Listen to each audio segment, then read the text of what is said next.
नमस्कार शेतकरी बंधूंनो, आपल्याला आज डायपेल या प्रोडक्टबद्दल माहिती घ्यायची आहे.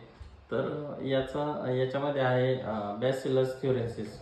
तर याचा वापर कोबी पीक असेल, फ्लॉवरसारखे पीक असेल, याच्यामध्ये जे आळी पडते मध्ये कंदामध्ये, तर त्याच्या नियंत्रणासाठी वापर करायचा आहे. आपण बघू शकता याच्यावरती करकोचा दिलाय. करकोचा हा लाकडाला होल पाडतो, म्हणजे मध्ये जातो. तसं जी काही होल पाडणारी आळी, अमेरिकन बोंड आळी, तर त्याच्यावर नियंत्रण करायचं यांचा जो उद्देश आहे की तो नियंत्रणासाठी हा मध्ये जाऊन काम करणारे हे प्रॉडक्ट आहे. हे एक प्रकारचं जैविक उत्पादन आहे, पण मग याचं काम इतकं म्हणजे आपण केमिकल वापरून याचे रिझल्ट मिळणार नाही. त्या ठिकाणी याचा वापर जर केला तर शेतकऱ्यांना खूप चांगले रिझल्ट मिळतील.